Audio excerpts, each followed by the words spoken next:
Before we begin, we're going to take a moment to say an opening prayer and the pledge, and I'd like Congressman Bean to say the prayer, and then we will stand for the pledge.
Good afternoon, everyone, and I now call the Committee on Small Business to order. Without objection, the Chair is authorized to declare a recess of the committee at any time. I now recognize myself for my opening statement. Welcome to today's hearing, which will focus on two recent reports examining fraud in the COVID-19 pandemic lending programs. These contradicting reports, one from the SBA's Office of Inspector General and the other from the Small Business Administration, were released within hours of one another on June 27th. The SBA Inspector General report concluded the SBA disbursed more than $200 billion in potentially fraudulent loans through pandemic relief programs, while the SBA reported the fraud in these programs is closer to $36 billion. This large discrepancy, more than $160 billion, certainly demands answers. And given the drastically different figures in these reports and the lack of an adequate plan to recoup these stolen taxpayer funds, we invited SBA Administrator Guzman to join us here today. But as you can see by her empty seat, she declined the offer. You would think that a report from a nonpartisan watchdog claiming hundreds of billions of dollars were dispersed to criminals through the SBA would warrant her showing up to this committee today, but that obviously isn't the case for Administrator Guzman. During the pandemic, the SBA oversaw an unprecedented amount of lending. While there was an understanding that getting money out quickly could lead to higher levels of fraud, nothing of this magnitude was ever imagined. The OIG report estimates that roughly 1 in 5 loans, I repeat, 1 in 5 loans dispersed through the pandemic programs have been labeled as potentially fraudulent. This after-action report shows the SBA was not up to the task when the American people needed their help the most, and we must have this track record in the back of our minds as the agency looks to take on additional responsibilities. The American people need accountability and transparency, and if a small business account's receivable were as high as the SBA's, they would take all actions possible to get this money back. It belongs to them. Unfortunately, it does not appear that the SBA is taking every action possible to get these stolen funds back from the taxpayers. So we cannot sweep this under the rug or write it off. All this fraud is a loss for the taxpayers' bottom line. So, Inspector General Ware, thank you for taking time to join us today, and we look forward to your examination of these reports and their discrepancies. And also, the Honorable Guzman is not here, but her chair is there. We understand the failures with the SBA are independent of you in your office, but on behalf of Main Street America, it is our responsibility to hear about your findings and work toward a solution to combat fraud moving forward. We must obtain a better understanding of what went wrong, how to fix these issues, and what we can do to recover these stolen taxpayers' dollars, which we must begin to go forward and recover what we can. We stand ready to work to ensure the SBA has the oversight metrics in place to fairly report their past mistakes and hopefully to restore integrity in the agency. In closing, I would like to take note that the SBA provided a formal letter declining our invitation in which they again accused the OIG of significantly overestimating the fraud and misleading the public. Misleading the public, they say. I ask unanimous consent for that letter, as well as the two reports we will be discussing today, one from the OIG and one from the SBA, to be entered into the record. Without objection, is so ordered. So I also ask the unanimous consent to waive the chairman of the Select Subcommittee on the Coronavirus Pandemic, Dr. Brad Winstrup, for the purpose of asking questions in his hearing. Without objection, that will be so ordered. So with that, I will yield to our distinguished ranking member from New York, Ms. Velasquez.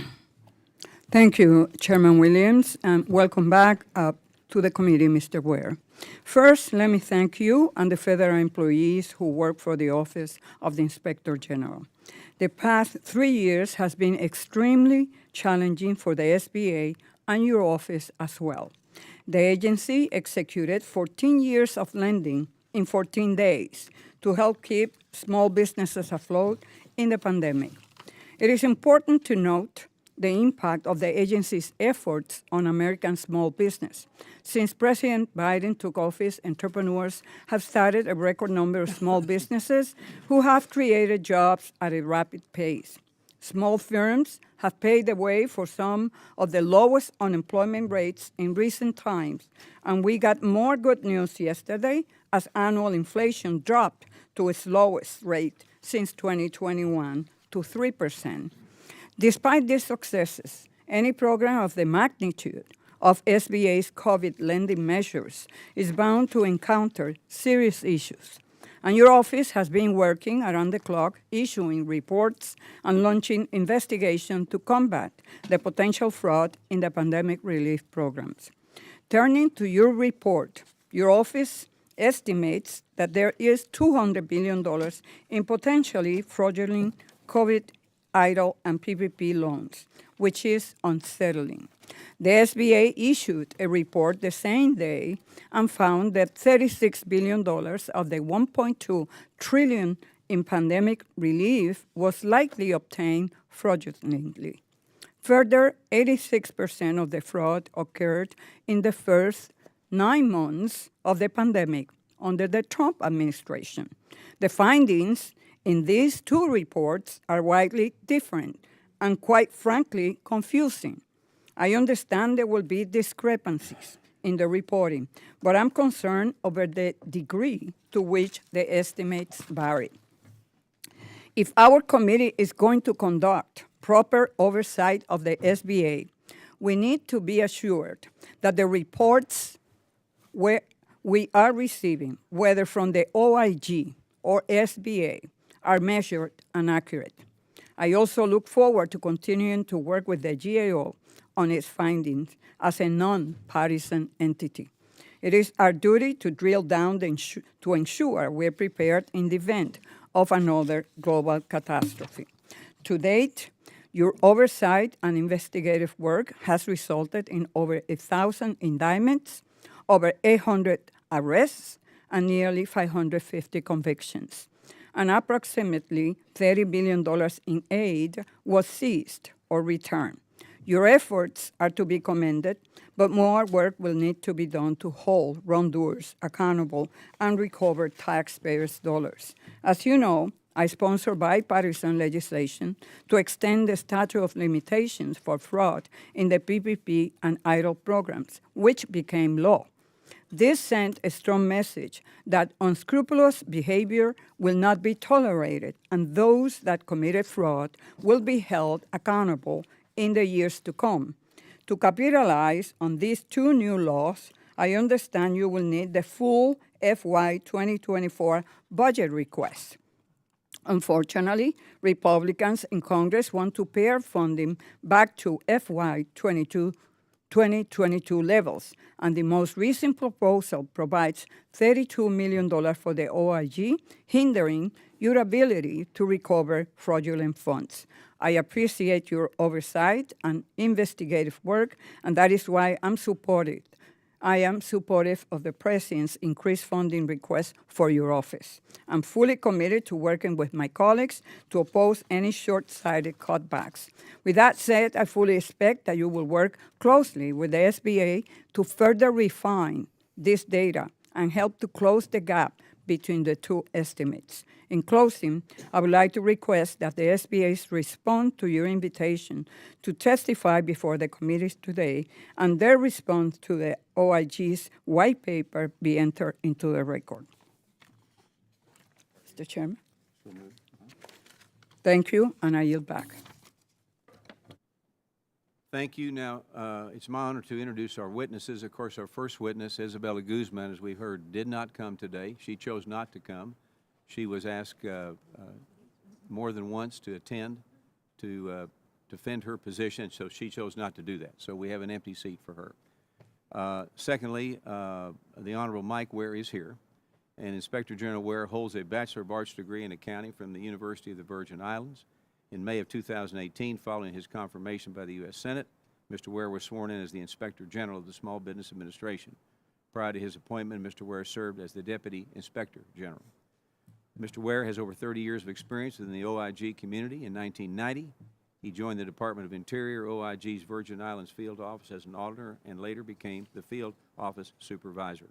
Mr. Ware later moved to the DOI Office of Inspector General, Office of Management, and served as the Deputy Assistant Inspector General for Management. In his current role as Inspector General, Mr. Ware is responsible for the independent oversight of the Small Business Administration's programs and operations, which normally encompass more than $100 billion in guaranteed loans and nearly $100 billion in federal contracting dollars. Mr. Ware recently testified before the committee in April, and I would like to welcome him back. Inspector General Ware, thank you for joining the committee once again. I'm looking forward to our conversation. Thank you. Chairman Williams, Ranking Member Velasquez, and distinguished members of the committee, thank you for inviting me to testify before you today and for your continued support of the Office of Inspector General. SBA's role in the nation's pandemic response presented an unprecedented oversight challenge, one that we are continuing to meet both independently and objectively to improve the performance of SBA's programs and services for the benefit of the American people.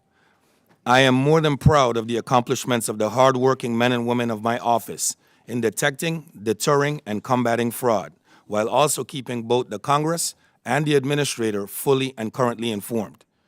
Our office knew from the onset of pandemic relief that SBA would face a delicate balancing act of preventing widespread fraud while ensuring timely disbursement of relief funds to Americans in immediate need.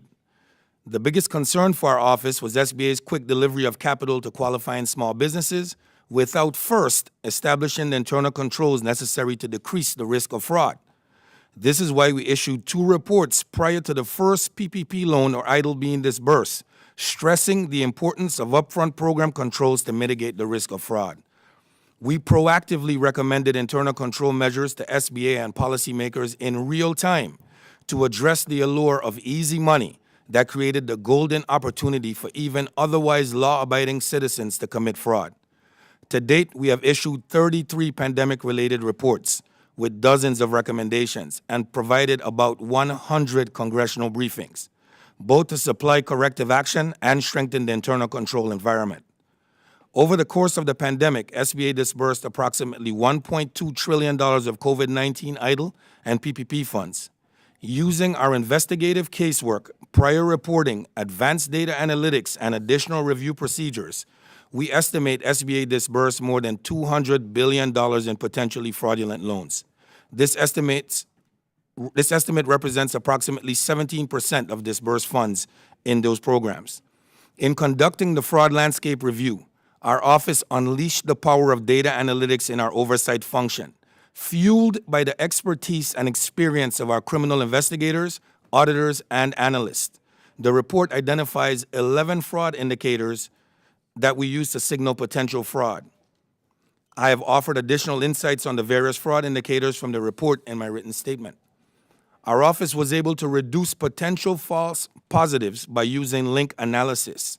This allowed us to prioritize our focus on loan clusters highly suspected of being fraudulent.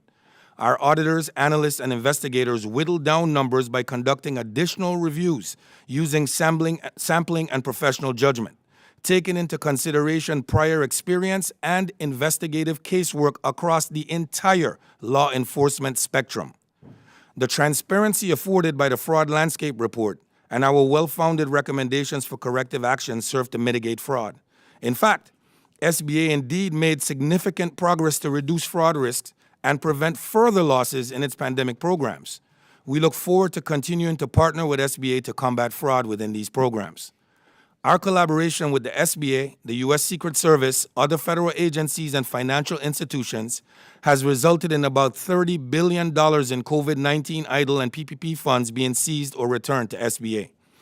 With our law enforcement partners, we have taken the fraud directly to the doorstep of wrongdoers. Our investigative work has resulted in over 1,000 indictments, over 800 arrests, and over 550 convictions as of June this year. And it's important to note that we aren't alone in the fight. We are on every Department of Justice National Strike Force and multiple U.S. Attorney task forces across the country. We continue to work hand in hand with the PRAC, the FBI, the Secret Service, IRS criminal investigations, Homeland Security investigations, the United States Postal Inspection Service, TIGTA, and OIG's too many to mention. It is also important to note that our oversight capacity is dependent upon the availability of sufficient budgetary resources to continue addressing the fraud within SBA's pandemic response programs. Absent the total budgetary resources requested for us in the 2024 budget, we will not have a sufficient operating budget to combat the fraud within SBA's programs or to provide trusted and effective oversight over its flagship programs. Critically, we would not have a sufficient operating budget to capitalize on the new laws you wisely passed last year, extending the statute of limitations to 10 years for fraud in the PPP and EIDL programs. The nation, once again, can depend on us to provide independent, objective, and timely oversight of SBA. Thank you for the opportunity to speak to you today. I am happy to answer any questions you may have for me. Thank you very much, and you know that you know the drill. When the light turns red, your 5 minutes is up, okay? Right. We will now move to the member questions under the 5-minute rule. I recognize myself for 5 minutes. Before I get started, I want to reiterate how disappointed I am the administrator did not show up today. This is a big deal, and I would assume she would have an army of her staff here coming to defend her work and the SBA as a whole, but not even the army is findable. But today we're having this hearing with her seat as being empty.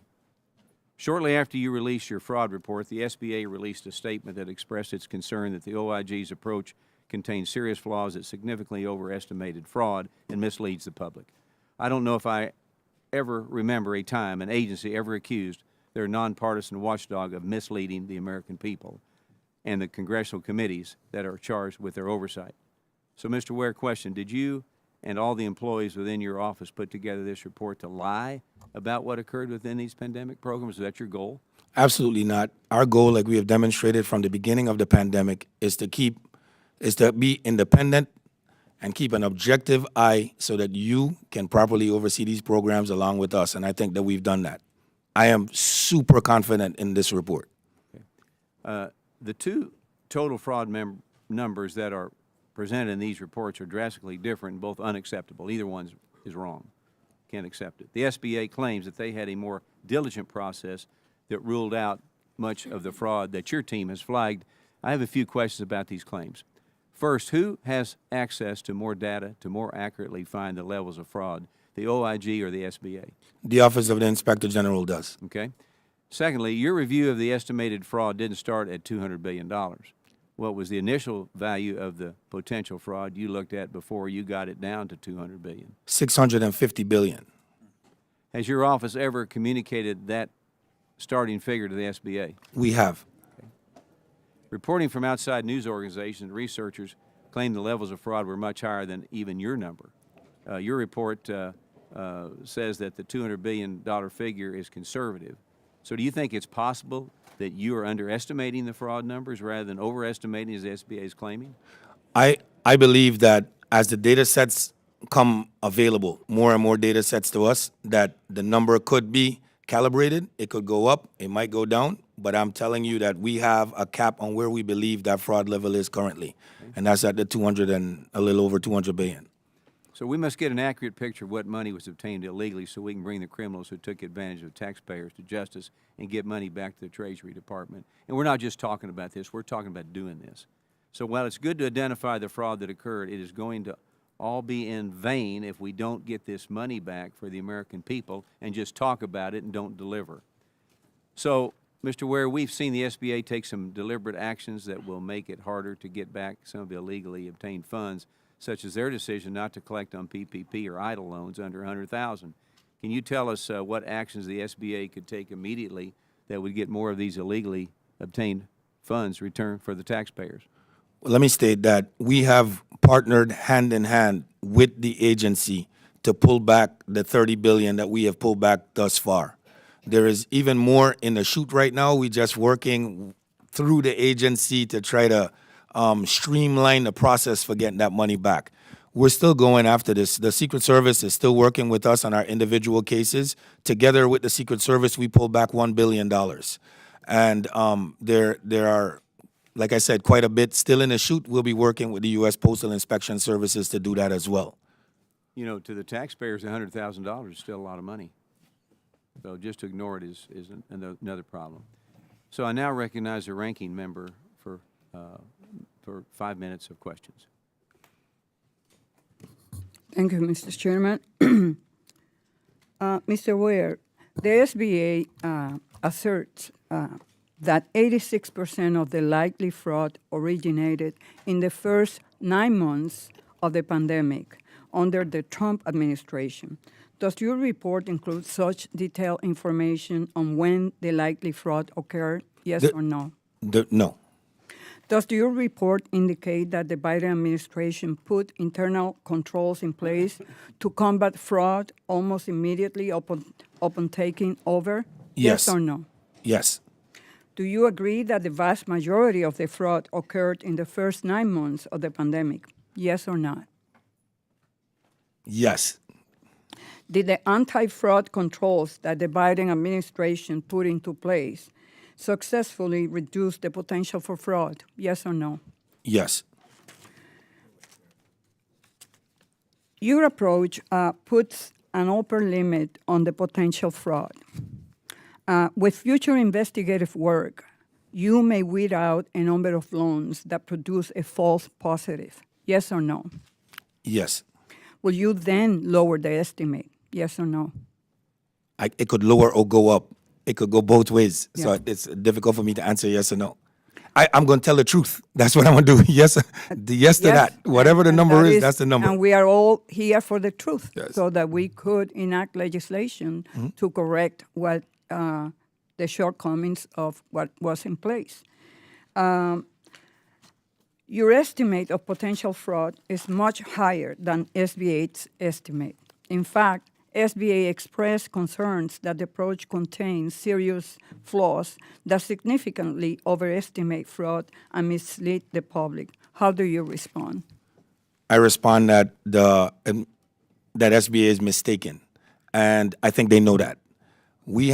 There's two main reasons for that. One, we are the independent watchdog. We have demonstrated that throughout the pandemic and long before that as one of the original 12 offices of Inspector General.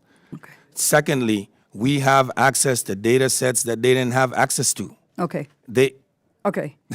SBA conducted a 4-part anti-fraud control framework to prevent and detect fraud. SBA identified 3.4 million files totaling $400 billion as potentially fraudulent, and a human-led review lowered this number to $36 billion in likely fraud. Did your office conduct a manual review of each and every file like SBA did? I will assert that SBA's manual review does not meet the qualifications of a manual review for our office. SBA reported that it had 7,300 employees and contractors reviewing these files, and some were easy to clear. For example, if a borrower uploaded a fake driver's license, SBA could identify that loan as fraud quickly. I also understand that SBA's level of review will not be as in-depth as the OIG review, which can take up to 250 days. But SBA's review honed in on the amount of likely fraud as opposed to reporting on the upper limit of potential fraud. So if there is a reason you issued this report on potential fraud, given the significant discrepancies, and you're saying that you have been working hand in hand up to this point where two reports shows clear discrepancy in terms of the numbers. So rather than work with SBA to come up with a better estimate for likely fraud, why did you issue the report? So this is not just semantics in terms of likely and potential. Likely fraud for us is $650 billion. That's no assurance.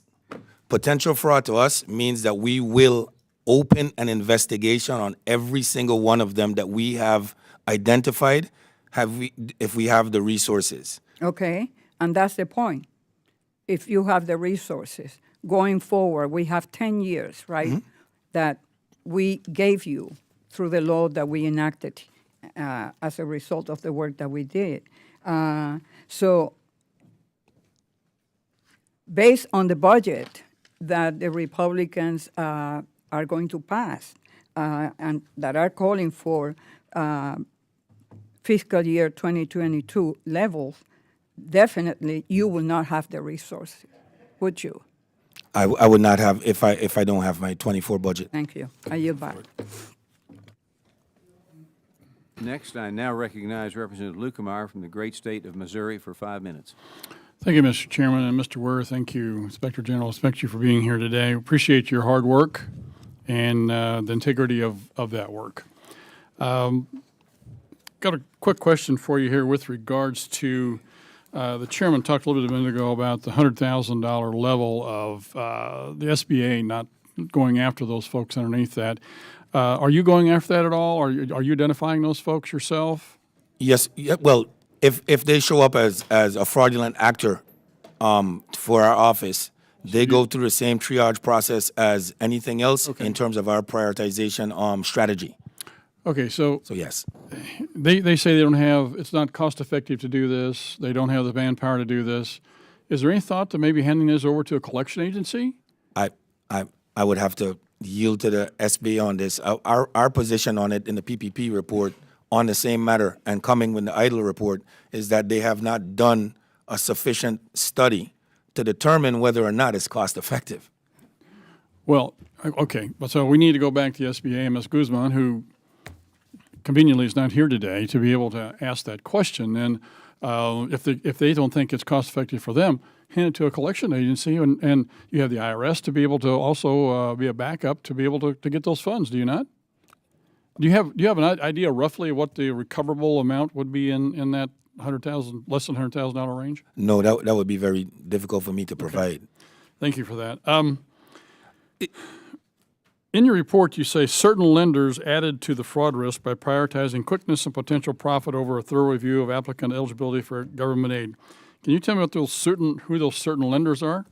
I could definitely get back to you on the names of the certain lenders, but they were in certain industries. Certain industries. Okay. Right. So in other words, and if I'm not mistaken from previous testimony in this committee, the fintech industry was the main culprit here, was it not? Right. In many instances, yes. And I know that the SBA is getting ready to expand some of their programs to allow fintechs to be able to participate in them. Is that not correct? This is true. Are you working with SBA to make sure that the fintech folks that are our problem children here are not going to be problem children in the new program? I'm on record with SBA on this matter in ensuring that they have the same rules that properly regulate the more traditional lending institutions to apply here as well. That's all we're after. It doesn't matter to me whether it's a fintech or not a fintech. It matters to me that they're playing on a level playing field and the internal control environment is set correctly to avoid what happened. Well, I appreciate that, but it's very concerning to me whenever they're allowing basically the folks who were bad actors in the previous program to be able to participate in it again. That makes no sense to me. Another question for you here with regards to the money that's clawed back. Does that money go to the Treasury? It depends. So for the idle program, that money more went back to SBA, their account within the Treasury, right? And for PPP, a lot of that money went to the banks. It goes back to the banks as the lenders. Okay. So are you tracking those dollars? We are. Are they all going back to where they need to go? We are You tracked working. all $30 billion, I guess is the question. Yes, that part is tracked, but we have others, and we're still working with the agency on creating a better, more efficient way to track the money that's clawed So back. are you telling me that you haven't got all the money tracked yet? The agency does not have all the money tracked. We know of money that's still in the pipeline, where that money is to go and exactly where to pull it back. We issued a report on this, giving them some recommendations on how better to do this. Well, And we're this still is working my with them. concern is that we've got $30 billion running around out here and we don't know where it's at. No, that 30 billion, we know where that's You at. know where it is? Yes. You know where it's headed. Yeah. You I know hope it's been recovered. Can I look back at one person real quick? If I could look back. All right. Yes, we know. Yes, we know. Okay. All right. I trust you, Inspector General. I've been working with you long enough to know you're a square shooter. Okay, I got one more question before my time runs out here. In the SBA's data, the May 22nd, 23 report, it shows that about 1.6 million COVID idle, totaling 54% of active performing loans, are past due, delinquent, or are in liquidation, totaling $114.2 billion. Are you aware of that number? Yes, that's a number the agency provided to us. Okay, so we've got $114 billion more in these idle programs that, while not being fraudulent, is in really big trouble. Would that be a whatever? I'm not certain about that. I'm just certain Well, it about says the it's number that. past due, delinquent, or in liquidation. To me, that means they've got some problems there. Oh, no doubt. I mean, not There's necessarily problems with that. fraudulent problems, but we've got some problems with the fact that those dollars are going to people who either can't pay it back or won't pay it back. Right. Okay, with that, I yield back. Thank you, Mr. Chairman. Next, I now recognize Representative McGarvey from the great state of Kentucky for 5 minutes. Thank you, Mr. Chairman. Thank you, Mr. Ware, for being here. I know you're from the Virgin Islands, but I understand you have some family in the great Commonwealth of Kentucky, so two great places there. Thank you for being here today. Thank you for the incredibly important work that your office carries out to protect the Small Business Administration, and in this case, taxpayer dollars. We're here today talking about fraud that happened during the pandemic and fraud and pandemic relief programs. So I'm glad that you have an opportunity to talk about what kind of fraud controls work and how we can recover fraudulent loans issued during the pandemic. No one on this committee wants money going out to fraudulent businesses or fraudulent lenders. So I also want to take a second to set the stage and remember what it was like when the pandemic started. That this was an unprecedented program where we were putting together things literally in 2 weeks and saying we've got to get money out to these businesses. I know the businesses in my community, many of whom got this money, and that's why they are still here today. Between the Biden and Trump administrations, the SBA stood up programs and issued over $1 trillion of loans. And according to the SBA's analysis, only a small percentage of that money went to fraudulent buyers. According to your analysis, even a vast majority of it went to people who needed it. Just this week, I met with Headliners Music Hall in my office as they were up here on another issue. Headliners Music Hall would not be here today if it weren't for a successful program like this that enabled this business to be here. These programs saved our economy, and they saved the businesses in our communities that we cherish. There are some bad actors that took advantage of this, and we've got to make sure we go after them. But as you've already testified today, the vast majority of the fraud took place in the first 9 months, and I'll point this out, of 2020. So between March of 2020 and January of 2021. Who was the small business administrator at that time, Mr. Ware? What was? It wasn't Ms. Guzman, was it? No. No, it wasn't? Okay. Yeah. Was it Ms. Carranza. McMahon? Carranza. No, No, it wasn't. it was Carranza. Ms. Carranza. I guess there's an empty seat here for them too, because they're not here to answer why all this fraud took place under their watch. And so I'm glad you point that out. Mr. Ware, the SBA analyzed the idle repayment data and reported that 74% of COVID idle borrowers already made a payment. And once the 30-month deferral period lapses, the SBA expects 85% of borrowers will have made a payment. This information contradicts your findings that $136 billion worth of COVID idles are potentially fraudulent. Why didn't you take into consideration the repayment data, which would have lowered your estimate of fraud in the idle program? Let me say two things about that. That data that you're talking about, they gave that to us probably like 2 days prior, and then came with the other information after. But so repayment data for us was not a factor for EIDL, it's a factor for PPP, where those loans were intended to be forgiven and basically become a grant. So if you don't come back for forgiveness, or you don't try to, and don't try to repay, clearly that's an indicator. Within EIDL, we're arresting people almost daily that are making payments. So our criminal investigations across the nation are telling us that fraudulent actors do repay those loans, and we know why. They could be like businessmen that fraud is their thing, right? So they're conducting business and they're paying the loans back, never to be found. Also in the plea agreements, to try to get to show good faith to U.S. attorneys and everything else, people pay their loans. And with all the publicity that this is getting, that we're coming, and that there's a whole of government approach to this, people pay so as not to be discovered. And I'm glad you bring that up because, again, we want to go after the fraudulent actors. We want to make sure that we're getting this money back if it was used inappropriately, particularly by people who are taking advantage of a successful program during a time we needed it. So the vast majority of the fraud took place during the Trump administration, and in 2021, Administrator Guzman and the Biden administration reinstated the longstanding anti-fraud controls and new safeguards, while also reviewing the previously answered loans flagged as fraudulent. Can you take a moment to just let us know, are these security measures like the SBA's 4-part anti-fraud control, are they being effective, and are they combating fraudulent borrowing since their implementation? We do know that it has curbed the tide. To what extent, we're still reviewing that. And we have reviews that are coming to an end real shortly on exactly how those controls performed. More importantly, if the controls promised were indeed implemented as they promised. And thank you. I appreciate that. In our closing comments, I appreciate you being here. And, this is a committee that works together to stop activity like this. I hope your presence here today is not a partisan attack on the administrator. I now recognize Representative Musser from the great state of Pennsylvania for 5 minutes. Mr. Inspector General, great to be with you. Mr. Chairman, thank you.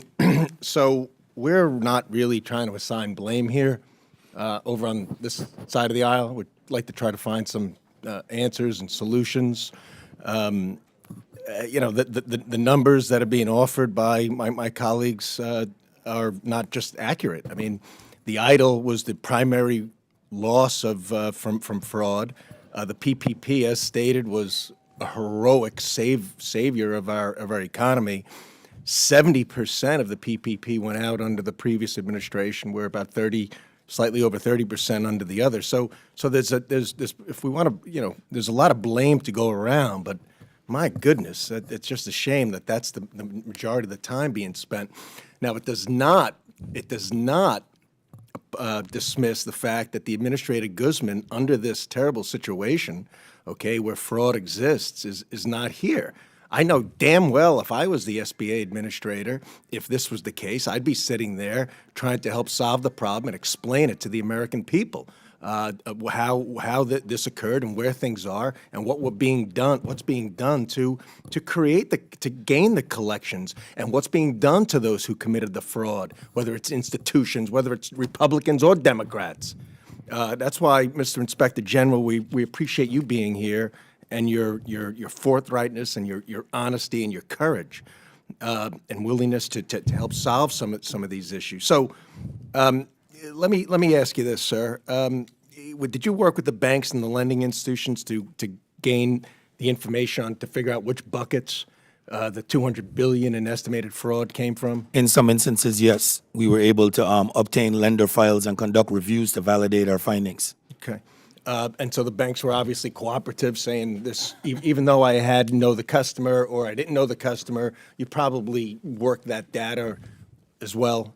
Well, the banks were incredible partners to us throughout the oversight of these programs. Matter of fact, probably within the first month, the banks had given me 5,000 fraud referrals of the first month. Right. Did you find the know the customer was better, less fraud than lack thereof? Yes, I did. Yeah. I found that that's how the banks were able to quickly identify, and not only identify, but basically gift wrap cases, or at least the evidence for the cases for us. And that's probably why the EIDL was a heck of a lot higher right? 135 billion estimate out of, I think, 300. And meanwhile, PPP was nearly almost 880 billion, and we had still a big number, but 60 billion or so of potential fraud. Well, that was part of it for sure. Different rules Right. as well, different requirements for, Right. self-certification was an issue. Yeah, so the SBA working in cooperation with banks, knowing the customer, is proven to show a tremendous level, less percentage of fraud. I think so. Yeah. So what about the fintechs? One hearing we had, it said 85% of the fintechs fraud that came from fintechs anyway came from 5 players. Have those players been arrested?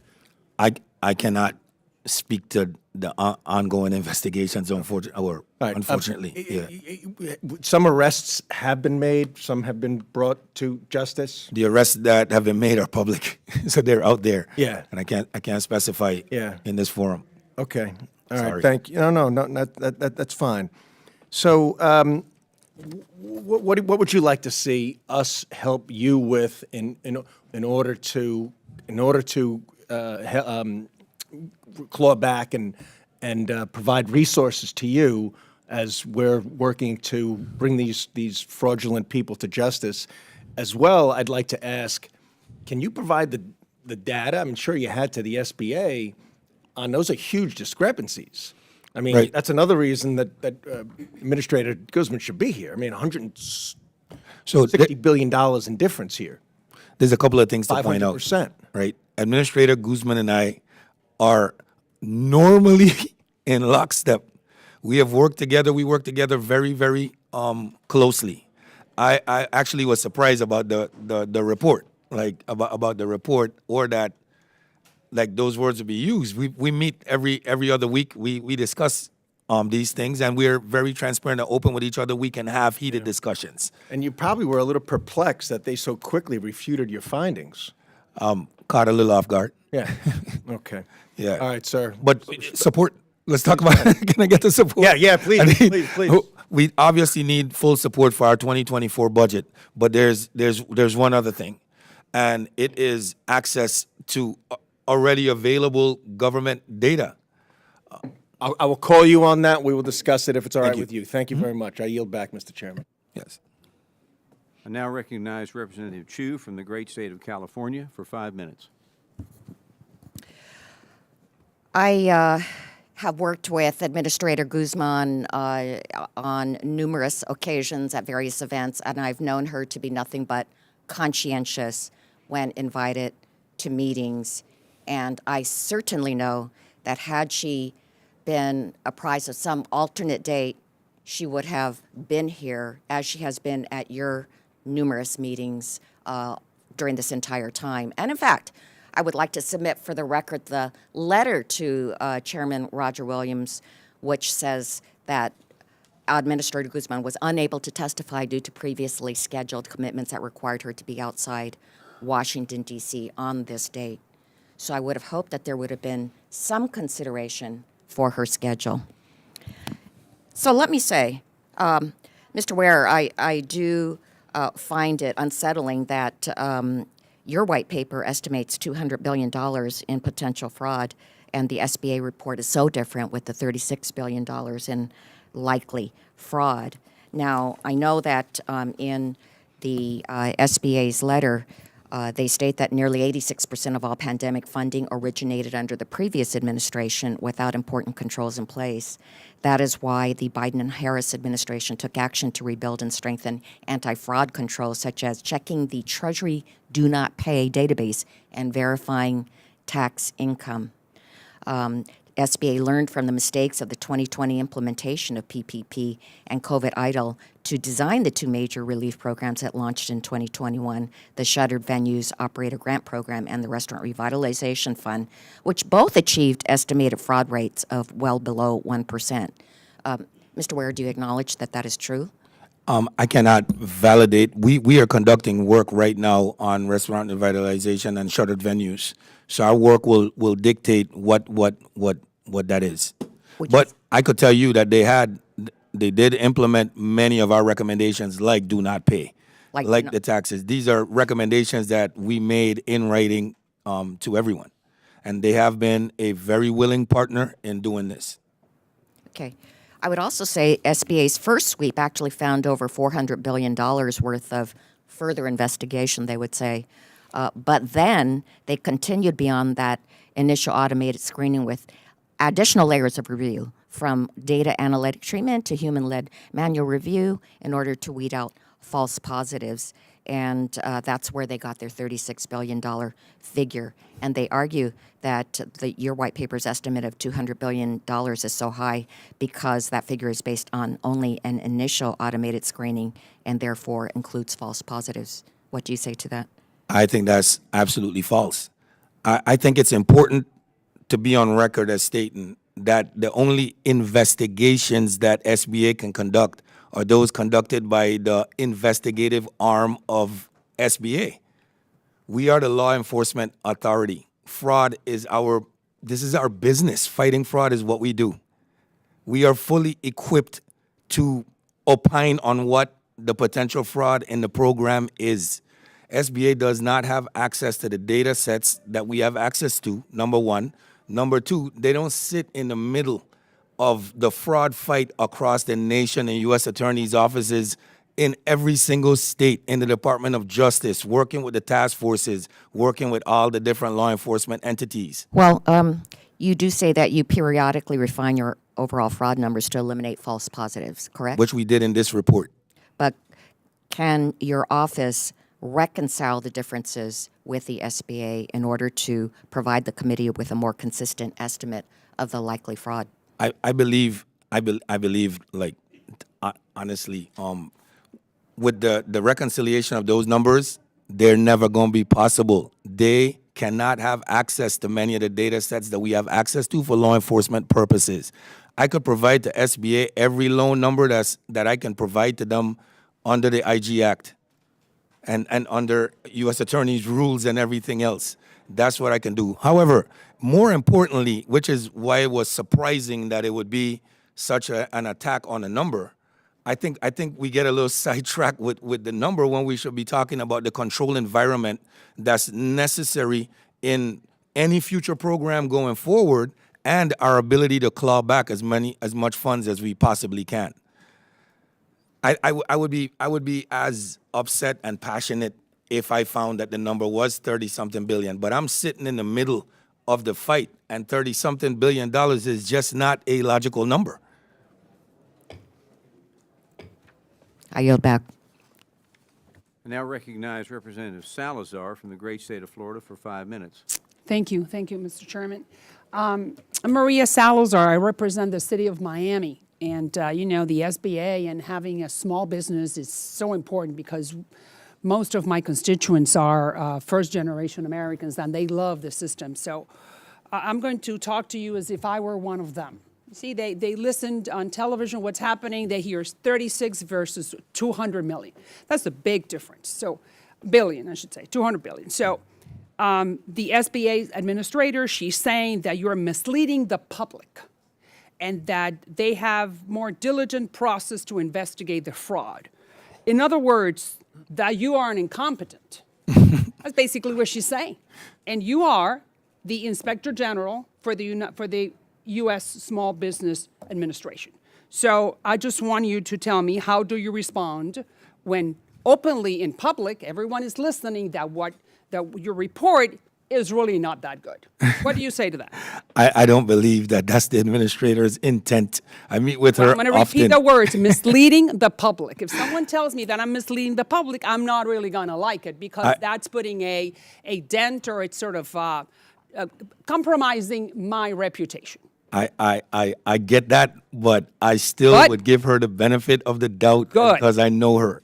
Well, you know her, but if you know her and she's not sitting next to you and she is the administrator and we have 36 billion here and 200 billion over there, and you are the guy that has the resources in order to find out what really happened with the money. Well, can I say this? No, tell me. I think the committee, based on my track record before this committee, know that I am an independent broker of the truth. I'm not talking about that. I'm talking about the relationship you have with the administrator. And the administrator is questioning your report.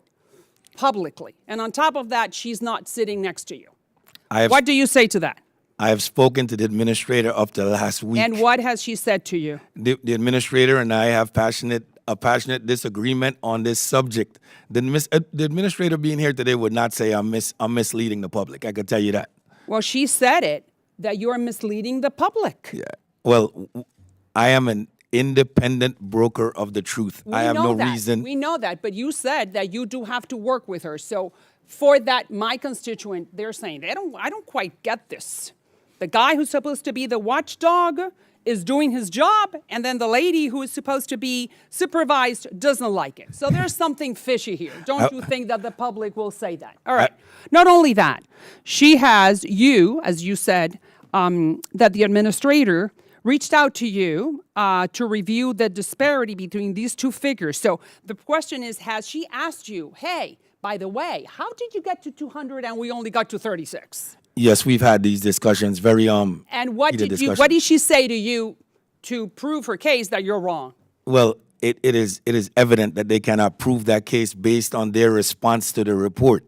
If you read their If there response, is no proof, then what else is there? If the empirical evidence is not accompanying you, then what else is there? it's My difficult for me to opinion? say. It's difficult for me to. Mine is based on fact. Mine is based on cross link analysis. It's based on criminal investigative work. It's based on audit sampling technique. It's Sure. not just a data analytics It's exercise. on rigor. It's on rigor. It's on evidence. All right. So you forewarned her, sir, that that so much money going out so fast could be opened up for fraud. And what did she say? Well, it wasn't. She was not the administrator when I was warning that at the beginning. Okay. All right. Right. At the Right. time, it was pretty much the same argument. Fair. You're not right. Now, Right. I'm not Well, I sure if was. the public knows this, that 90% of the loans that were given by the SBA, 90% are valued at less than $100,000. Correct? Less than 100K. 90%. And the SBA has decided not to put any effort in collecting the money that you guys believe that it was stolen, because that's the only word we can say. 90% of those loans. So how do you explain to us that we're not going to pursue to try to recoup that money on some of the money less than $100,000, or any loan that is less than $100,000? I should have clarified this earlier. Please do. SBA asserts that any loan with a hold code, a fraud code on it, are not in the number that they will not pursue collections on under Give it 100. to me simpler because I didn't get it. So if there is a fraud, a potential fraud assigned to the loan 100,000 or less, Yes. they pursue those. Those do not go away. That's what they have asserted. So okay, so basically they're going after every penny. The last one, thank you, Mr. Chairman. SBA has created an ad hoc committee. That's their own investigation, and they're saying that they are interviewing 3,000 people a day. Do they have the personnel, Time is the up. rigor to do that in a rigorous fashion? All right. up. Sorry, the time is up. I now recognize Representative Tanadar from Michigan, great state of Michigan, for 5 minutes. Thank you, Mr. Chair. Mr. Ware, thanks for your work and your testimony here.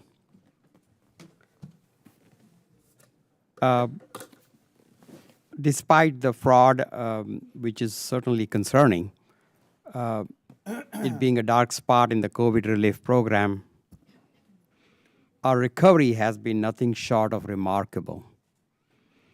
We were able to keep businesses afloat and save jobs. As a result, our recovery has been faster than any other industrialized economy. However, we must address concerns regarding fraud to prevent future abuse from transpiring. You know, my name is Shri Thanedar. I represent City of Detroit and the 13th District. And I've spoken, I'm a serial entrepreneur myself, having, started small businesses, grown small businesses. And the pandemic has been especially hard on small businesses in my district. And when I look at these fraud numbers, whether it's 35 billion or 200 billion, it worries me and bothers me that many of my small businesses in my district were denied any kind of assistance for one reason or the other, while billions of dollars got defrauded, some domestic, some overseas. And many of the genuine, small, hardworking entrepreneurs, business owners in my district suffered through because they could not qualify or get any assistance, and some unfortunately lost their livelihood, their businesses.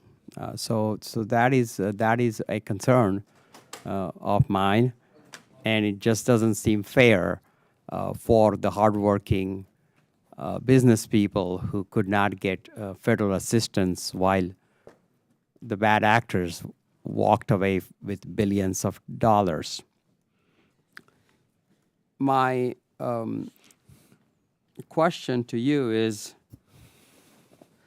how can the Small Business Administration restore confidence in its operation and rebuild trust among the public following the massive fraud that occurred during the pandemic, particularly under the Trump administration, because it appears that large majority of the fraud did happen under the Trump administration?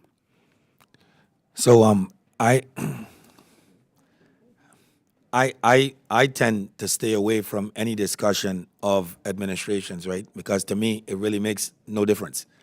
I am you are right down you the are middle. agreeing, right? The No. majority of the fraud happened under the Well, previous it happened in the beginning when there were almost no controls. So that's just what happened. Where everything was calibrated to speed. But I'll tell you, just the facts. You know, it did happen in that period.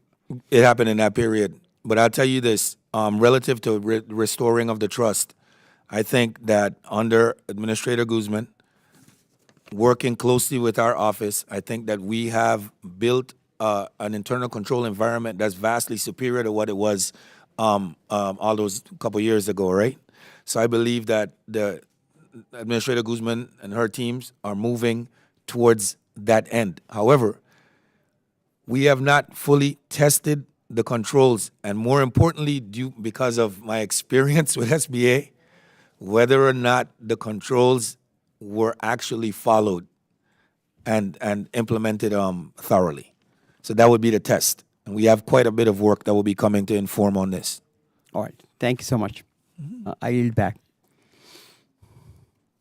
Now I recognize Representative Alford from the great state of Missouri for 5 minutes. Mr. Chair, I yield 30 seconds to the gentlelady from Florida, Ms. Salazar. She left. Oh, apparently she left. Sorry. I think she had a follow-up. Thank you, Mr. Chair, and thank you, Ranking Member, for holding this important hearing today. And thank you, Inspector General Ware, for actually showing up and doing your job. We very much appreciate that. The stolen PPE and idle funds are stolen taxpayer dollars. And that is money that is stolen from the constituents of everyone here, the people that we represent, in my case, the 4th Congressional District of the great state of Missouri. The Inspector General estimates the fraud is over $200 billion, as you've said, and the SBA Administrator says it's somewhere in the neighborhood of $36 billion. This calls into question why the SBA should increase their scope to oversee more lending, especially with fintechs. In November, America elected a Republican House majority because they were sick and tired of the incompetence and blatant disregard shown by the Biden-Harris administration. A core job of this committee is to conduct oversight, and we all showed up today to do our job. It's time for the administrator to show up and do hers, to answer us, to answer to the American people. The title on that name card starts with honorable. There is nothing honorable about not showing up to do your job. So I'm going to ask her questions anyway. She needs to be here. And hopefully, wherever she is, she will hear these questions. Administrator Guzman, the report you released estimates the fraud to be around $36 billion, while the Inspector General's report says it's closer to $200 billion. What is the reason for the large discrepancy?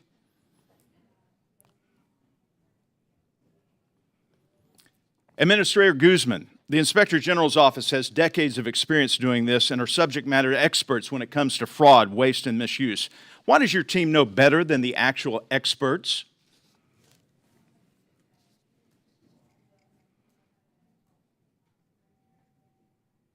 These concerning numbers, Administrator Guzman, come during a time the SBA wants to oversee more fintech lending, much of what contributed to the fraud.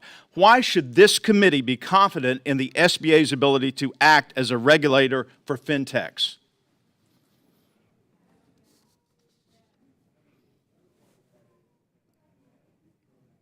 Thank you, Administrator Guzman. Now moving on to you, Inspector General Ware. Again, thank you for showing up today. Did President Trump cause this fraud, $200 billion worth of fraud? Not that I know of, no. Thank you very much, No. because there seems to be some in this room who want to blame Trump for everything. He did not bring down the Hindenburg. He did not sink the Titanic. He did not cause this fraud. We're here to get to the bottom of it and get the money back to the taxpayers. Do you feel the same way? I feel that I want to get the money back to the taxpayers and get to the bottom of the fraud, yes. At the outset of COVID, the House and Senate came together to get money out the door fast. The goal was to move fast, so it was expected there would be some fraud. But that was over 3 years ago, and Biden has taken minimal efforts to recoup these funds during his 2 years in office. In the last 2 years, from what you have seen and investigated, has the SBA enhanced any of their internal controls or improved any of their efforts to mitigate, reassess, and get that money back for the taxpayers? Yes, they have. My report actually goes down a list of the many things that they have done, especially in response to the recommendations that we have worked hard to resolve with the agency. Do you feel confident that we are moving forward and can move forward, should this happen again, that we will have the tools in place, the regulatory tools in place, to limit and mitigate fraud? I feel confident that we are moving in that direction. There has to be a focus on eliminating self-certification in these type of government programs.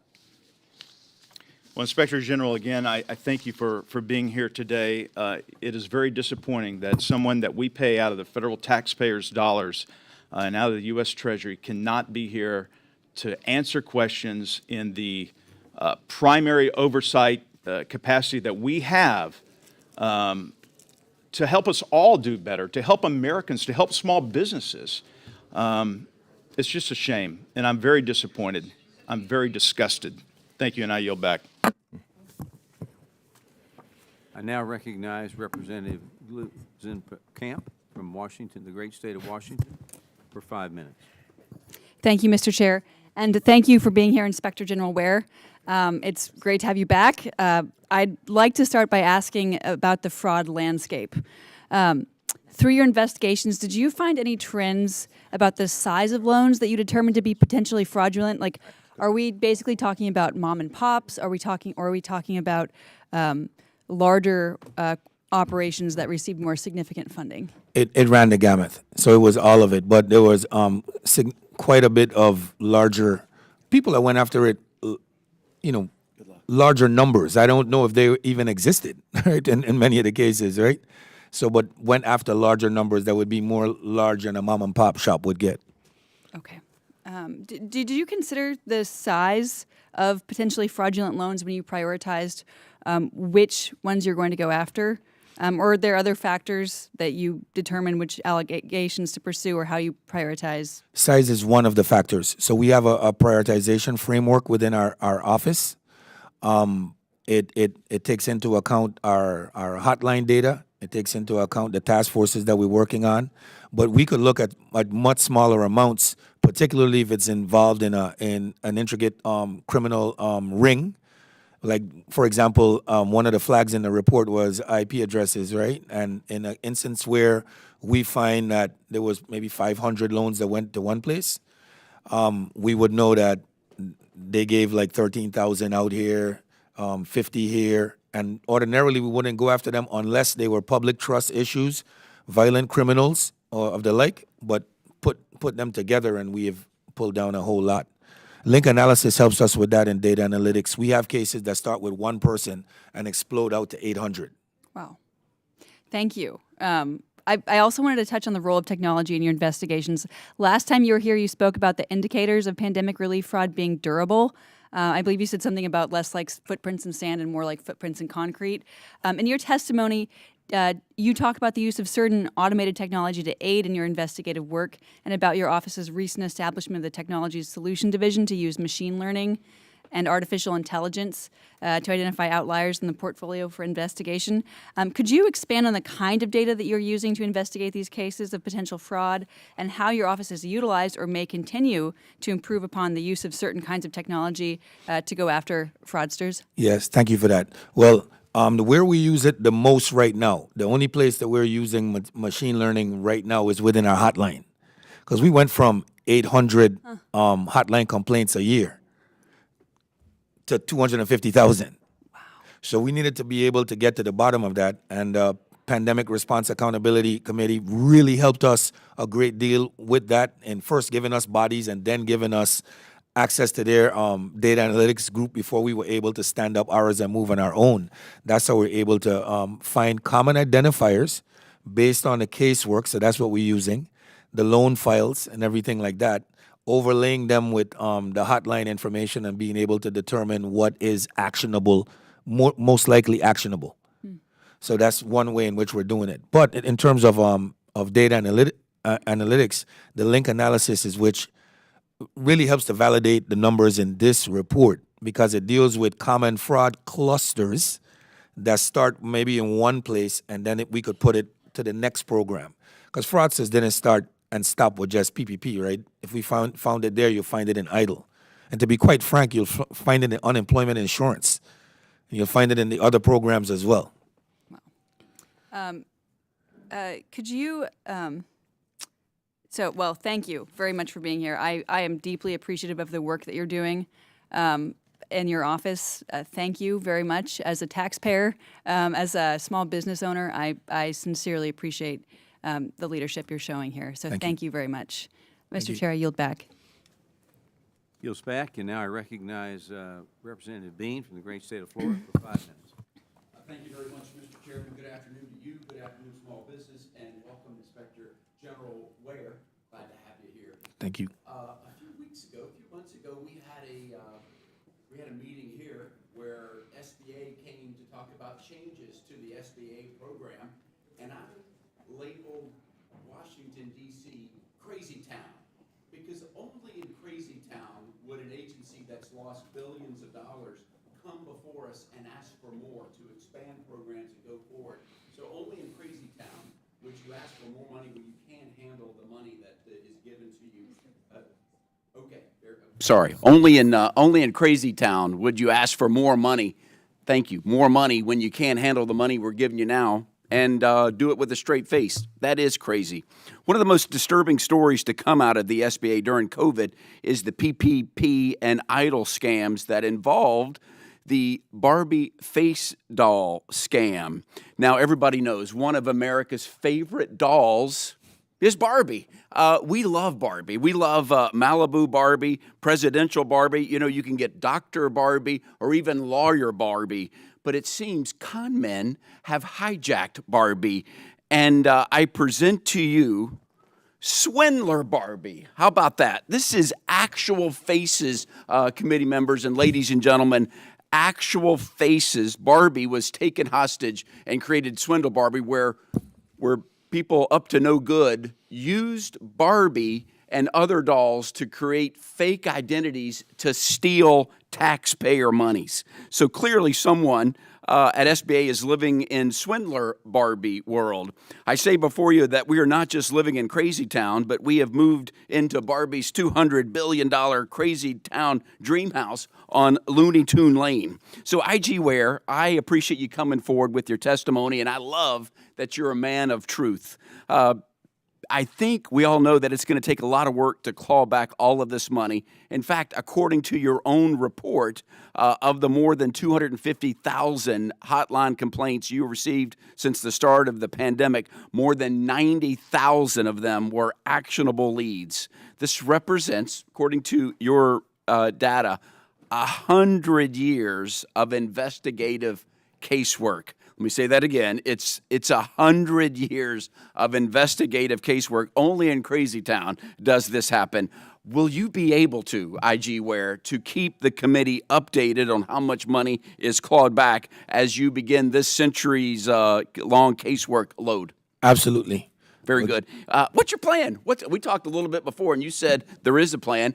What is the plan to begin clawing back this money? So our plan, it's important to be on record with this. The numbers that I have given in terms of what the results of our office are not the only results in government. There's more.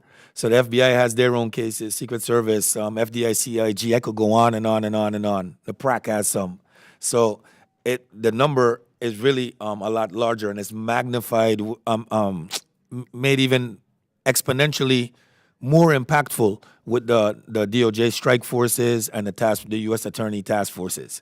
Relative to my office, though, right, we have a prioritization framework that allows us to go after the most egregious actors fast, and that's how we've been doing this. Right, and some of these egregious actors have hundreds of loans under their name or under a single fake number. Is that correct? Correct. A single case, and we've had a single case close 800 hotline complaints.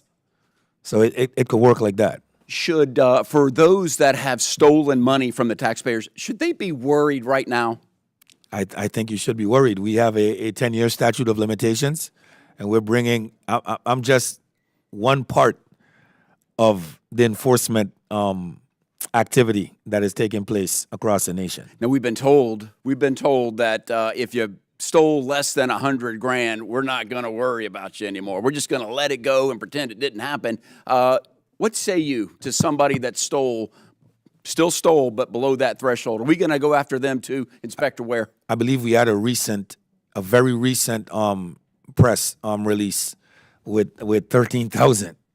So it depends on where it falls, right? But we weigh it all. Are you familiar with Swindler Barbie now? Have you heard that before? Not in that way, but I did get pulled up to speed on this today. Inspector Ware, thank you so much for coming forward. I yield back the remainder of time. Thank you, Mr. Chairman. Gentleman yields back, and now I recognize Representative Phillips from the great state of Minnesota for 5 minutes. Thank you, Mr. Chairman. Welcome, Mr. Ware. Let me start with gratitude to you, to the many thousands of employees at SBA who do this important work. Many of the same ones did it under the Trump administration that are doing it right now. And I don't think we express enough gratitude to those who are doing what we want people to do, which is to look after taxpayer dollars. I like this committee when the spirit is to restore faith in government. Casting stones and blame is absurd. Donald Trump didn't cause the fraud, nor did Joe Biden. I want to make sure that we go after the fraudsters. All of my colleagues on the other side of the aisle want to do the same. What troubles me is that President Biden requested $47.7 million to appropriate dollars to this effort. And my colleagues on the Financial Services Committee and in the General Government Appropriations Bill trimmed that by $16 million. So it's just a little incongruent, I might say, to say we need to go after this and yet not appropriate the resources to do it. I would like to make the case to all of my colleagues that we should appropriate the dollars necessary to go after the fraud. So if I could just ask you, Mr. Ware, does that $16 million shortfall impact your ability to do so? It impacts my ability tremendously. It's important to understand. Can you say it one more time? It impacts my ability to go after the fraud tremendously. Thank you. It's important to understand that the supplemental funding that we had for our office runs out in 2024. Right. We had a lot of term criminal investigators. Mm-hmm. A lot of them would have to go home. It'd be depleting us at the time when the fight is the hottest. So, Mr. Chair, I have great respect for you. I would ask that we try to appropriate the resources necessary to do what we all want to do, which is to eliminate the fraud and repatriate the dollars, reclaim, and claw them back. Pleased that $30 billion has been done so already. Mr. Ware, one thing I suspect, anecdotally and otherwise, is that a number of companies overrepresented their employee counts to obtain PPP and EIDL loans. Your written testimony provides an example of a bad actor who was caught doing exactly that. Can you shed some more light on that practice of companies exaggerating their employee counts, and whether the SBA has been effective in your recommendations to crack down on the practice?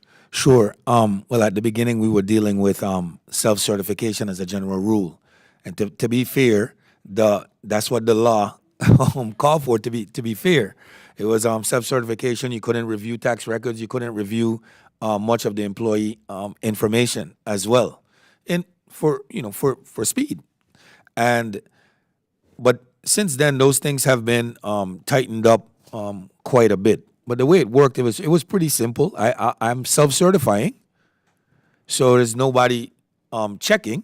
So I could easily say 50. The fraud triangle is a well-known concept. There was pressure. Financial pressure, everybody, where we were as a nation. And then there was the opportunity with the lack of controls. And then you rationalize it in terms of, well, why not? Everybody's doing it. Mm-hmm. So you spoke about data sharing between agencies to support your work. I presume that would include the IRS? Yes, it would. Are there systems and structures and technologies up to par right now in a way that is necessary to give you the information you need on a timely basis? I don't know if it is, but I know that when we work through certain agreements, we're able to get it. But I would argue that not just oversight entities, but some of these agencies could communicate when it comes to issuing government funds. Mm-hmm. I would just argue that it might not be wise to reduce funding to the IRS when we need to go after both fraudsters and tax cheats. But let me just wrap up by one more time just saying we can distill this entire hearing down into a simple question. We all agree that there's fraud. We all agree we should go after it. We should also all agree to resource it to the level that the administration has asked. We should not be cutting it by $16 million. It makes this entire hearing, unfortunately, nonsensical. With that, Mr. Ware, I want to thank you. I know hundreds of PPP and EIDL recipients in my own district say thank you. Thousands of businesses and millions of employees around the country say thank you. When we did this, we were under duress. We knew it would be complicated. We knew there would be fraud. I was here when we did this. I'm so glad we did, because if you look at our economy right now, the highest GDP ever, the lowest inflation now in the entire G7 universe, the lowest unemployment in my lifetime, my goodness, and the highest wage growth in a long time. I think we did a darn good job. Businesses around the country, thank you, and I hope you can extend that gratitude to those that work with you. Thank you, sir. Thank you. I now recognize Representative Van Dyne from the great state of Texas for 5 minutes. Thank you very much, Mr. Chairman. And Inspector General Ware, it is good to see you again. Good to see you. And I really appreciate you taking the time to be with us today. And it's clear you understand the importance of today's hearing, and I just wish that we were being joined by Administrator Guzman as well. We've heard a lot of conversation today about pointing fingers. I kind of want to figure out when that money was spent, how much SBA had to spend, and what the resources were. So in 2019, do you know what the SBA's budget was? No, I do not know off the top of my head. Do you know if it was increased in 2022? In 2020? I don't think so. I don't know. You don't think it was increased in 2020? I think that was a time when we were all asking to be flatlined. I don't know. Well, in 2020 is when, let me just... Sounds right. When we had the pandemic. Yeah. So did SBA receive any additional funds? For the pandemic, I think supplemental funding was given at some point. I know I got supplemental funding. Yes. Okay, the answer is yes. Okay. Yes, Thank the answer you. is they were, it was about 100 times as much as they had been given, then some. Thanks. So, the fact is that when we look at when the money had been given out, doesn't it make sense that it was given out during the pandemic, at the beginning of the pandemic? Yeah, that's when the That's when the money was supposed to have been 14 sent out. years That's worth why it of was lending in emergency. 14 days. If we had taken 2 years to do it, Mr. Lalati, I'm going to ask you to move your head just a little. No, the other way. If we had taken 2 years to do it, it really wouldn't have been an emergency, would it? The whole point was to try to get that money out faster. We know that a tremendous amount of roles of responsibility were given to the SBA, who really had a skeletal staff at that point. And they were expected to give out tens of millions, hundreds of millions of dollars, billions of dollars, without having adequate step. But we wanted to make sure that that money got out because it wanted to do the best good in a time when everybody was in an emergency pandemic. We are now facing 3 years later, and we know that how much money are we expecting has gotten out fraudulently, was stolen from taxpayer dollars? Potentially over $200 billion. Okay, so does it make sense that we actually, try to avoid this in the future? Absolutely. That's why I'm here. Does it make sense that we try to go after the bad actors who have stolen over $200 billion of taxpayer dollars? Absolutely. So does it make sense that we sit here and we spend a whole lot of time during this hearing on, well, that happened then, and no, that happened then? Does that make a whole lot of sense to you? Well, I can't say whether it makes sense. I could say that this is what I've been avoiding from the very beginning. Yeah, and I appreciate your direct answers. Instead of playing the blame game here, I would really hope that everybody on this committee, everybody in this Congress, would be focused on trying to prevent $200 billion of fraud from ever happening again and trying to get that money back. So with the SBA distributing approximately $1.2 trillion in COVID EIDL and PPP loans, the IG, who is trained and responsible for the investigatory process of the SBA, estimates over $200 billion was wasted. However, in order to save face to the public, the SBA, who has admitted they have no role in investigating fraud, reportedly roughly $36 billion in wasted spending. The $164 billion difference in wasted dollars alone is troubling. But what concerns me the most is the SBA, who again has said that they are not an investigatory entity, has wasted additional time and dollars to put out a completely false report to cover their previous waste. The American people deserve more, taxpayers definitely deserve more, and small businesses deserve more. Mr. Chairman, I seek unanimous consent to enter into the record Administrator Guzman's response to our letter sent on April 19th, 2023, relating to the fraud in the Pandemic Relief Program, where the SBA told us that, quote, when it comes to investigating fraud and recovering taxpayer dollars, it is important to note that SBA is not an enforcement agency. The SBA reports suspected fraud and identity theft to the Inspector General, and we collaborate with law enforcement authorities on their investigations, end quote. Mr. Chairman? Mr. Ware, just looking at a typical fraud investigation case, on average, how long does a standard OIG fraud investigation take? About 250 days. So do you agree with the SBA that they were able to meaningfully process 3,000 human-led reviews of potentially fraudulent loans per day? Absolutely not. So 2 months ago, you testified in front of the subcommittee on oversight, investigations, and regulations, where you shared your concern at the SBA's decision not to collect on PPP and EIDL loans under $100,000. Do you maintain that position? I do. Has SBA communicated to you whether they intend to pursue fraudulent loans if they're less than $100,000? Yes, they have. That is their intention, to pursue those that have a fraud hold. Excellent. I yield back. Next, I now recognize Representative Stauber from the great state of Minnesota for 5 minutes. Thank you, Chair Williams, and thank you to Inspector Ware for being here. Inspector, every time I hear you testify, you become more and more impressive. Thank you for being here. Thank you. In March, 10 more people were indicted for the Feeding Our Future scam, a supposed nonprofit in Minnesota meant to feed children that used $250 million of COVID-19 federal funds to buy luxury cars, real estate, and other unlawful futures. This brings the total up to 60 people indicted. It is considered the largest COVID-19 fraud scheme in the nation. Our agencies must make recouping taxpayer dollars a priority. On July 27, 2023, the Small Business Administration Inspector General issued his report underscoring how vulnerable the PPP and EIDL programs were to fraudsters. Not 3 hours later, did the SBA Administrator's Office release a contradicting report. 3 hours later.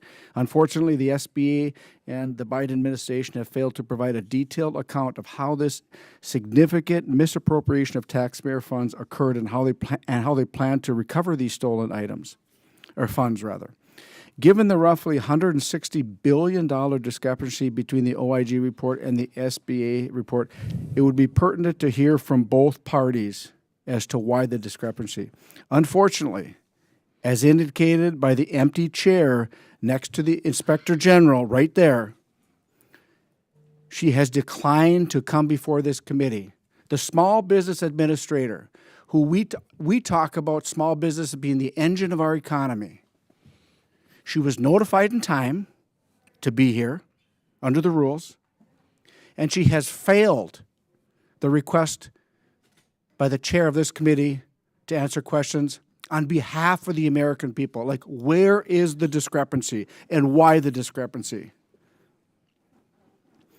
On multiple occasions, the Office of the Inspector General has described SBA's data tracking environment as informal and ad hoc. As the designated investigatory body for the SBA, the OIG holds the authority to shed light on this matter. Therefore, I would appreciate some insights on the following. Inspector General Ware, aside from the Inspector General's office, do you consider the SBA to be the subject matter experts in fraud investigation? No.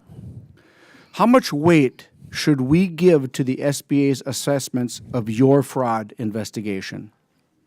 Well, I'd say the SBA is not positioned to define fraud for the Office of Inspector General.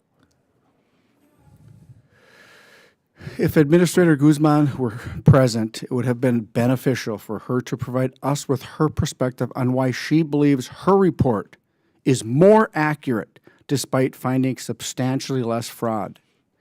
I wanted to be able to have the dialogue and question both of you. Why the discrepancy? Only in Washington, D.C. would an administrator not show up when there's a $160 billion discrepancy. I mean, how does that happen? The American people want to know why the discrepancy, why the fraud. And the administrator doesn't show up so we can ask questions and get answers for the constituents, the taxpayers of this country. What is the likelihood of the SBA recovering most of that money? Most of that money is tough to say what the likelihood is.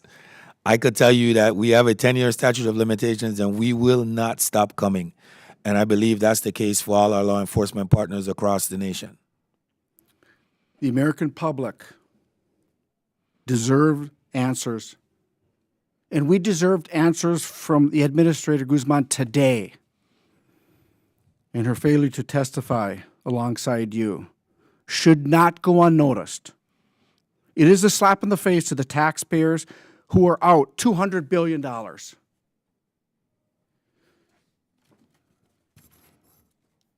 Chair Williams, thank you for holding this hearing. Thank you for making the notifications on time within the rules.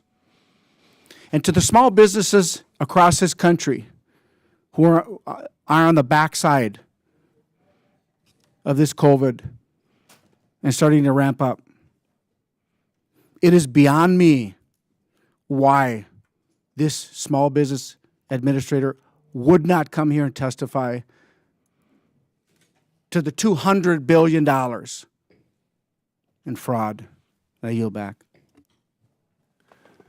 Gentleman yields back, and now I recognize Representative LaLota from New York, from the great state of New York, for 5 minutes. The great state of New York, Mr. Great Chairman. state. Yes, sir. I caught myself. And thank you, sir, for your leadership on this important issue. And it's important that we get down to the issue of hundreds of billions of dollars being fraudulently stolen from American taxpayers. Mr. Ware, sir, thank you for being here and for your leadership and being accountable to this committee and to the American people. Despite the SBA administrator being timely and properly invited numerous times, the head of the very agency with so much fraud in it sadly is not here today to answer our important questions. As a result of the administrator's absence, my constituents can be left with no other reasonable conclusion that the SBA losing $200 billion is simply not important enough for the SBA administrator to be accountable to this committee and to the American people. The effects of the fraud are not limited to just $200 billion of taxpayer money being lost. There are countless stories of innocent people being victimized by SBA's carelessness. One such example, Inspector, occurred in my district.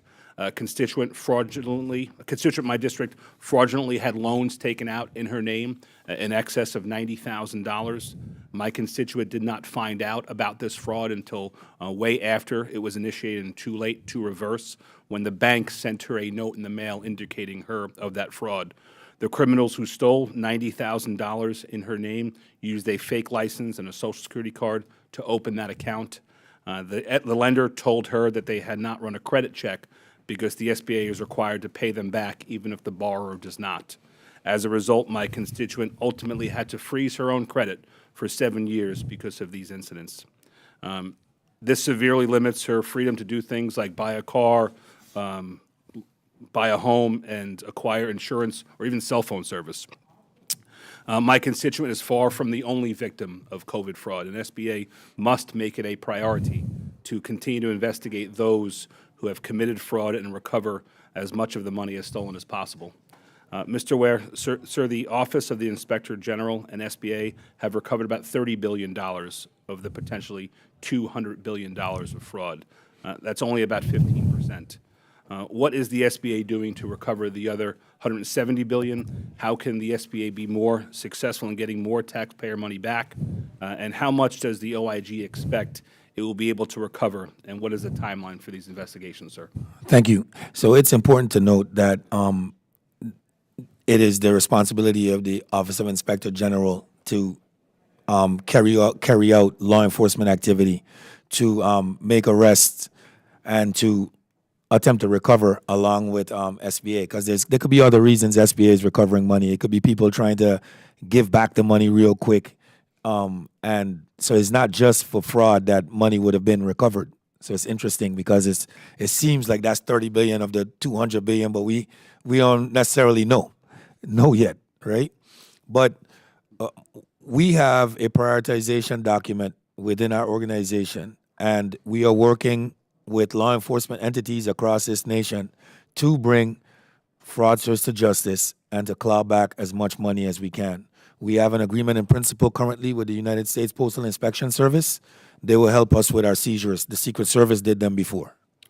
Would you talk a little about the timeline and your expectations of when, a month from now, 6 months from now, 12 months from now, you'll be able to ascertain the full scope of the issue and be able to provide a remedy to it?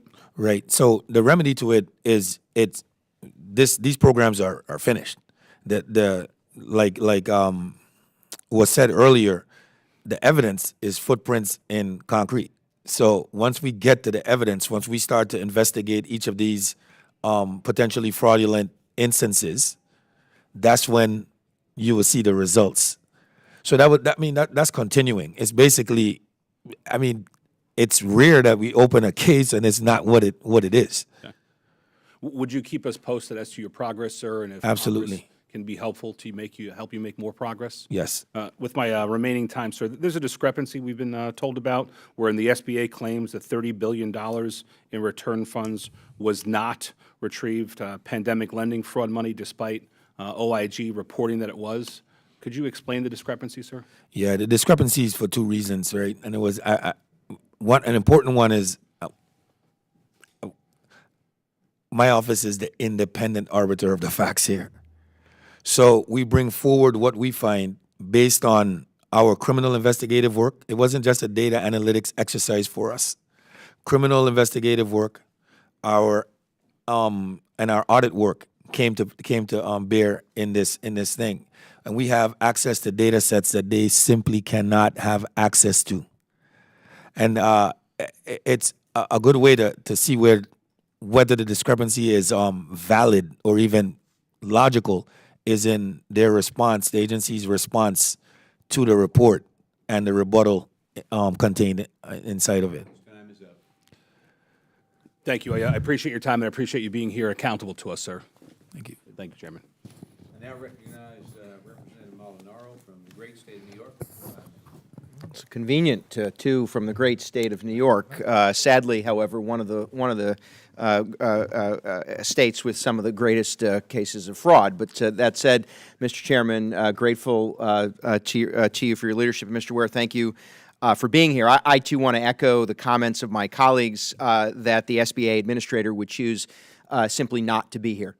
It is insulting, it is embarrassing, and it is absurd.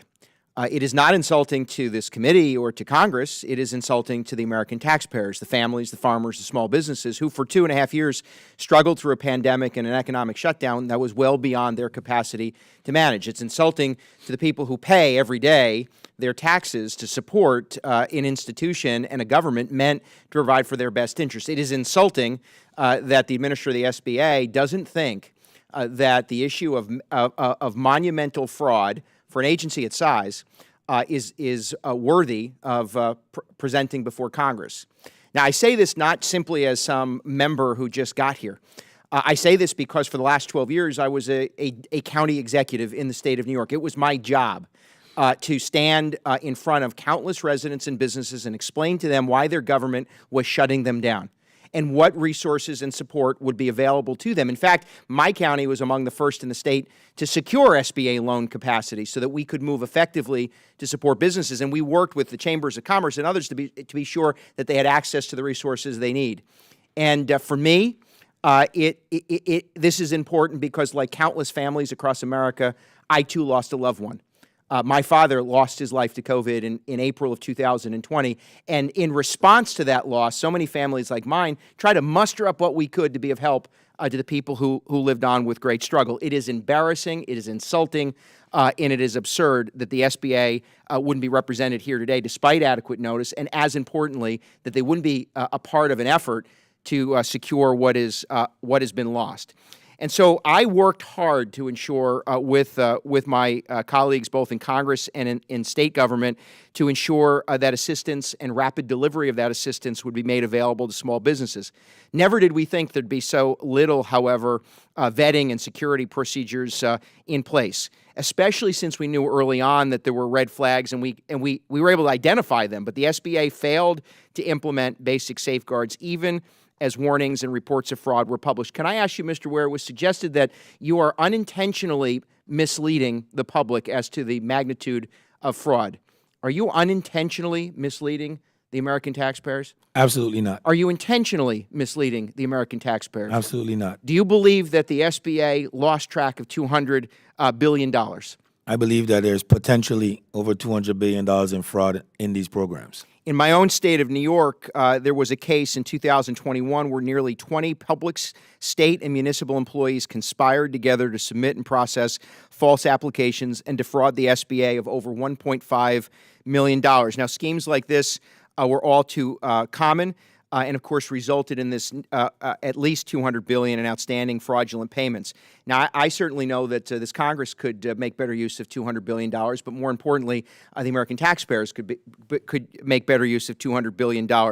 And so at this point, we're challenged with how to recover these dollars. It's your agency, it's you, your investigatory capacity, your criminal prosecution, and the partners that you'll work with, obviously, to secure recovery. Can you speak to, though, however, the deficiencies in any collaborative effort that has been going on with the SBA and what strategy may or may not exist to recover the fraudulent payments?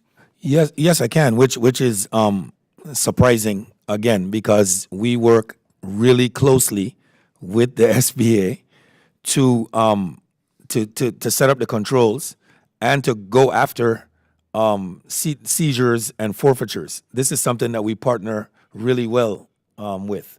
I do believe that Administrator Guzman is serious about it. She has implemented numerous of our recommendations to ensure that the control environment is stronger. So that discrepancy is kind of still puzzling to me in light of all the work that we've done together. So a collaborative effort has been in place, yet the failure to acknowledge the problem will lead to the inability to solve the problem. Well, I think quite honestly, the internal control environment doesn't really shift whether it's whatever the billion they said and 200 billion. It's the same. So my time's up, Mr. Chairman. I'll follow up certainly after. But I thank you, Mr. Ware, and on behalf of those of us who led during the COVID pandemic, we're grateful for your stewardship. Thank you. And I yield back. Thank you. I now recognize the chairman of the Select Subcommittee on the Coronavirus Pandemic, Dr. Brad Winstrup, from the great state of Ohio, for 5 minutes. Well, thank you, and Mr. Ware, thank you so much for being here today and for your work. Chairman Williams, thank you for allowing me to wave on to the committee today to ask a few questions. I'm grateful for the work of this committee, and we're trying to have the U.S. be prepared for the next time, if there is a next time, and to do better, and in this case, help small businesses if there is another pandemic in the future. As chairman of that committee, as was mentioned, we're charged with investigating and finding solutions for any waste, fraud, or abuse with pandemic-era relief programs. And essentially, throughout the broad task of this subcommittee, it's an after-action review and lessons learned. And so we can create a path forward that does better and look at the things that maybe worked and those that didn't work and be honest with ourselves about that.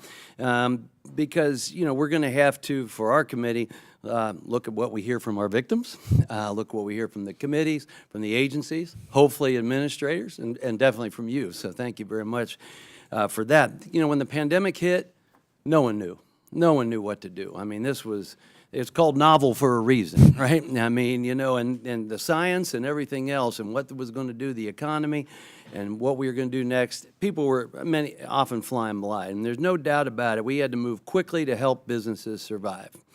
And that was bipartisan agreement, too, that we needed to. It included getting money out the door quickly. But unfortunately, as these things often do, there's an opportunity for people that have nefarious measures in mind. We got fraud and abuse. We don't want that to happen again. So your report acknowledges that the SBA relaxed its internal controls to get money out the door quickly, and that allowed for a lot of this fraud to occur. I don't know that anyone disagrees that the money had to get out the door quickly. I can remember Secretary Mnuchin being pretty much in a panic that we had to do something fast. In your estimation, which of the SBA's relaxed controls contributed most directly, I would say, to these high fraud rates? Self-certification. Thank you. I'm on Ways and Means Committee, and that was a debate we had there that was a problem, and we continued that going forward, unfortunately, for some other programs. Moving forward, which of these existing internal controls are easy and effective enough to implement that would enable SBA to get money out the door quickly while still preventing fraud? So that's the challenge, right? Yeah. So it is about setting up, first of all, getting rid of self-certification. Okay. Having quick verification measures and learning from the hold flags that we established. But having a procedure in place to clear them. Just ask a follow-up question. My biggest thing from in the beginning was ask a follow-up question. You're getting people who normally don't commit fraud. You ask one question, they're gone. They're not coming back to answer a question when they figure you're onto them. Yeah. So I thought that would be very, very important. I appreciate that input. Are there additional controls SBA should implement? And I guess maybe you just answered that. Any others that you can think of? I'm pretty sure I could get back to you with a list. Well, I would appreciate that. Yeah, I would. Yeah, thank you. For the record, if you would do that. Yes. And while most controls deal with risk management, are there any that we could implement to make detecting and more prosecuting fraud easier after the fact? Like you kind of gave me an example where you might sniff somebody out, but in the actual prosecution of the fraud, any suggestions there? Right. Again, the doing away with self-certification, because once people certify, right, with their documents that this is what it is, it's much easier in terms of prosecution in that regard. It's much more difficult when it's just they could say anything. Got it. Real quick, there are some things. What safeguards did PPP lenders have against fraud that EIDL did not? The Bank Secrecy Act is one of them. The Know Your Customer under that was a big deal. The banks, like I said earlier, that we got over 5,000 referrals from the banks, basically gift wrapped. Like these are fraud. Like we know it. We know these people don't have a business. That came quickly. Real quick, should SBA partner with private sector, do you think? I think that is what do I call that? That is for For the fraud control, I'm talking about. right. Well, it's difficult for me to answer that question because you know me. I provide oversight. I don't want to build their program for them. I can't oversee it then.